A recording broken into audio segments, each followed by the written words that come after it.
അവിടെ മലയിലാകുമ്പോ ആദ്യത്തെ 2-3 ദിവസങ്ങളൊക്കെ ഉം.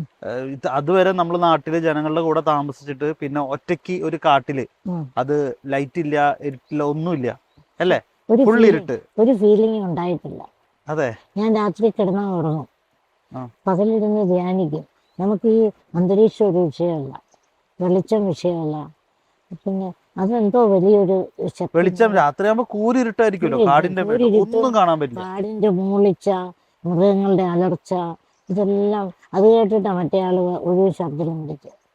പേടിച്ചത് ധൈര്യമാണെന്ന് പറഞ്ഞ് വന്നതാ. വന്നതാണ്. പക്ഷെ പിറ്റേ ദിവസം കസേര പോലെ വെച്ചിട്ട് ഇറക്കി ഇറക്കി കൊണ്ടുപോണ്ടി വന്നു. കൊണ്ടുപോകും. ഇങ്ങനെ വരുമ്പോ അത് രാത്രി ഉറങ്ങുന്നു, വേറെ ഒന്നും ചെയ്യുന്നില്ല അല്ലേ? വേറെ പ്രവർത്തനങ്ങള്, പണി, വർക്ക്, ഭക്ഷണം ഒന്നും പാചകം ചെയ്യാനോ ഭക്ഷണം പാകം ചെയ്യുന്നില്ല, വെള്ളം പാത്രങ്ങളൊന്നും ഇല്ല. ചൂടാക്കുന്നില്ല, ചൂടുവെള്ളം ഉണ്ടാക്കുന്നില്ല, ഒന്നും യാതൊന്നും. കുടിവെള്ളമൊക്കെ അവിടെ അടുത്തുനിന്ന് കുടിവെള്ളം ഓലിന്ന് വരുന്ന വെള്ളമുണ്ട്. വെള്ളമുണ്ട്. ആ വെള്ളം ഞാൻ പറഞ്ഞ എനർജറ്റിക്. എനർജറ്റിക് ആയിട്ട് പിന്നെ കാട്ടിൽ ഒത്തിരി കാട്ടു മുന്തിരി ഉണ്ട്, ഈത്തപ്പഴം പോലെ നീളമുള്ള. അത് പഴുത്തു കഴിഞ്ഞാൽ മധുരം ഉണ്ട്, അതുണ്ട്. പിന്നെ ചൂട്ടപ്പഴം, ഈ കോംപ്ലക്സ് പോലെ മഞ്ഞ നിറത്തില് പഴം, അത് പറിച്ച് തിന്നാം. അത് പറിച്ചതാ. ഇത് രണ്ടും മാത്രമാണ് ആകെ കഴിച്ചോണ്ടിരുന്നത്. പിന്നെ ഈ ആന ഒന്ന് ഉരുണ്ട് വീണ് തിരിച്ചു പോയ പിന്നെ പിറ്റേ ദിവസം മുതൽ ആനയാകാവില്ല. നാട്ടുകാരുടെ വാഴ മുടിപ്പിച്ചിട്ട് ആന വാഴക്കൊല കൊണ്ടായിരുന്നു. ഒരു കൊലയെ 2-3 കായൊക്കെ കാണുള്ളൂ.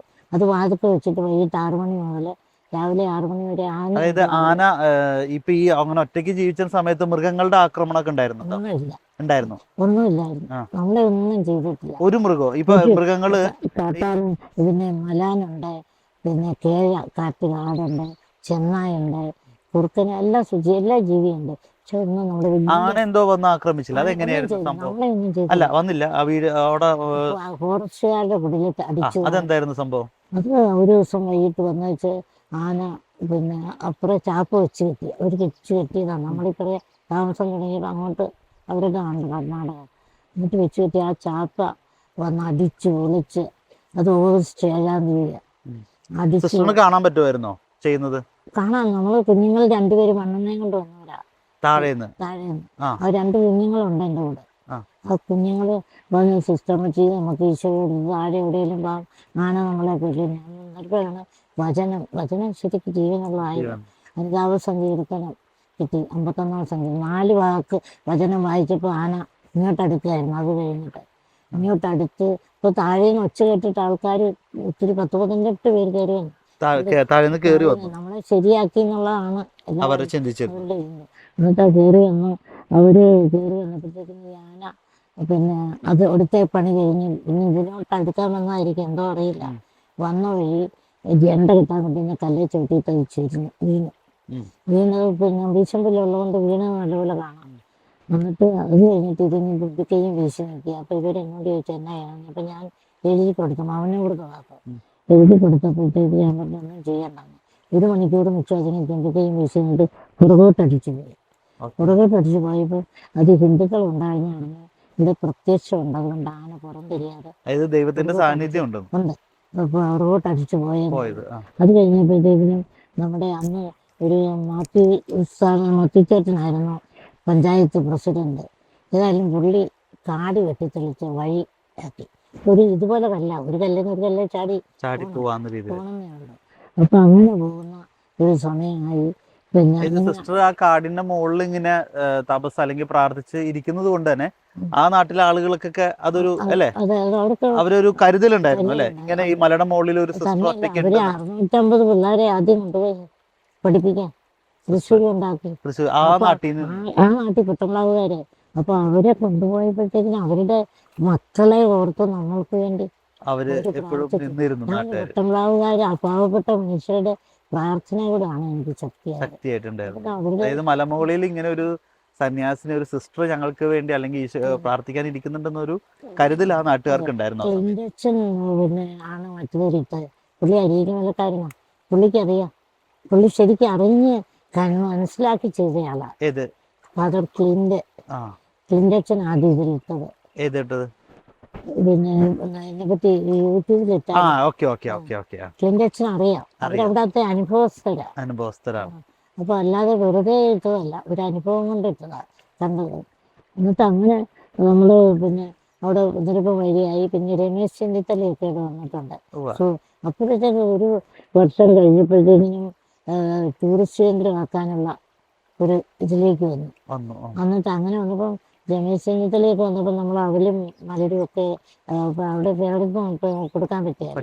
അങ്ങനെ അതൊക്കെ കൊടുത്ത് പഴമൊക്കെ കൊടുത്ത് അങ്ങനെ താഴെ ആൾക്കാർ കൊണ്ടുവന്നതാണ്.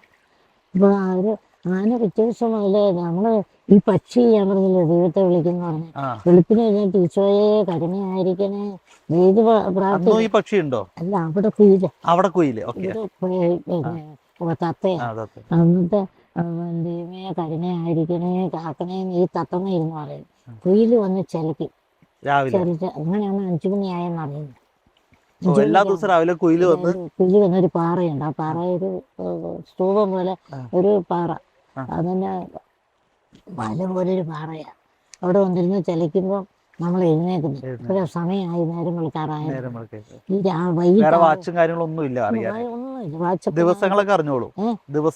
നമുക്കറിയാമല്ലോ, കണക്കൂട്ടി ഒന്ന് കൂട്ടുകൂട്ടും.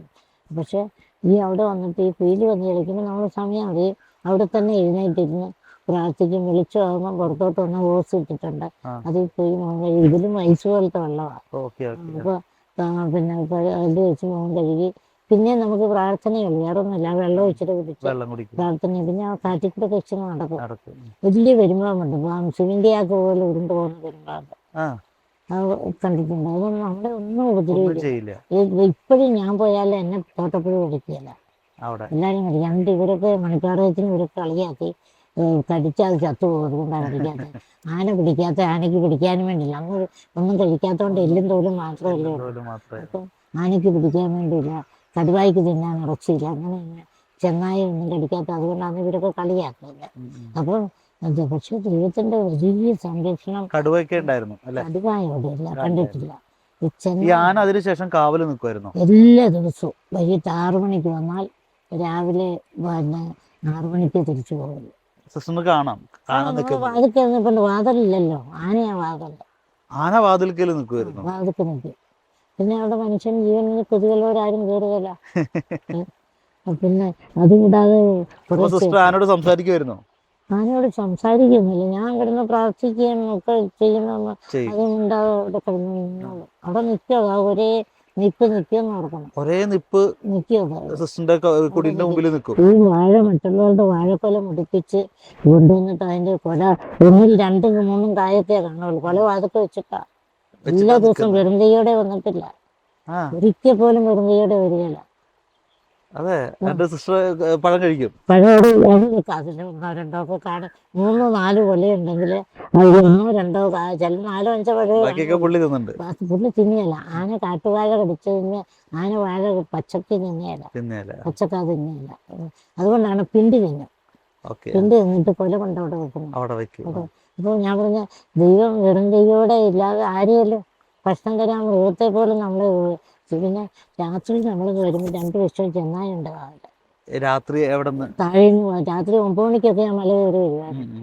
പക്ഷെ 2 വർഷം ചെന്നായിക്കളുണ്ട്. അപ്പൊ പേടിക്കണ്ട. ഇപ്പൊ നമ്മള് പേടിക്കുന്ന മനുഷ്യർ 2 വർഷം അവരും ചെയ്യില്ല. ഞാൻ ആദ്യം ഓർത്തു ചെന്നായി എന്ന് പറഞ്ഞാൽ മെലിഞ്ഞ എന്തോ ഒരു ജീവിയാണ്. പക്ഷെ അല്ല, നല്ല അൽസേഷൻ പട്ടിയെ പോലത്തെ പട്ടിയാണ് പറഞ്ഞത്. അപ്പൊ അവരുണ്ട് രാവിലെ. പിന്നെ വലിയ പെരുമ്പാമ്പൊക്കെ വന്നാലും നമ്മളോട് ഇപ്പോഴും ഇവിടെ ആണെങ്കിലും പാമ്പ് നമ്മളോട് ശല്യമില്ല. ഇപ്പൊ 2 വലിയ പാമ്പിനെ ഞങ്ങൾ കവട്ടയുള്ള കമ്പ് വെച്ചിട്ട് നെറ്റിനകത്ത് കുടുങ്ങിയിട്ട് നമ്മൾ രക്ഷപ്പെടുത്തി വെക്കും. നമ്മളോട് ശല്യമില്ല. അങ്ങനെ ഒരു 13 വർഷത്തോളം. എന്നിട്ട് അതിന്റെ ഇടയ്ക്കാണ് 13 വർഷത്തിന് ഇടയ്ക്കാണ് ശ്രീകണ്ഠാപുരത്ത് ഒരു ഓൾഡ് ഏജ് ഹോമിൽ ഡോക്ടർ ലില്ലിയുടെ കെട്ടിടം എടുത്ത് ചെയ്തു. അത് കഴിഞ്ഞപ്പോഴത്തേക്കിനും എനിക്ക് പനി വന്നു. അതുവരെ ഒരു അസുഖമില്ല. എന്നിട്ട് 105 പനി താഴ്ന്നില്ല. അപ്പം ഞാൻ പറഞ്ഞു, ഡോക്ടറെ ഞാൻ പോവുകയാണ്, മലയ്ക്ക് ഇറങ്ങാൻ എനിക്ക് സമയമായിട്ടില്ല, ഞാൻ തിരിച്ചു. അപ്പോൾ ഇവരൊക്കെ കളിയാക്കിയിട്ട് ശവം എടുക്കാൻ ഞങ്ങൾ വന്നേക്കാം. കാരണം 105 ഡിഗ്രിയിൽ നിന്ന് 2-3 ഡോക്ടേഴ്സ് നോക്കിയിട്ട് എൻ്റെ പനി കുറയുന്നില്ല. എന്നിട്ട് പിന്നെയും ഞാൻ തിരിച്ച് മലയ്ക്ക് പോയി. ഈ പനി ഉള്ളപ്പോൾ തന്നെ മല കയറി. കുടിയാമല കഴിഞ്ഞപ്പോൾ എൻ്റെ പനി പോയി. അപ്പോൾ മല കയറണമെന്നുള്ള മലയിൽ തന്നെ സമയമായിട്ടില്ല. സമയമാകാതെ പിന്നെയും ഞാൻ അങ്ങനെയാണ് 13 വർഷം എടുക്കാറ്.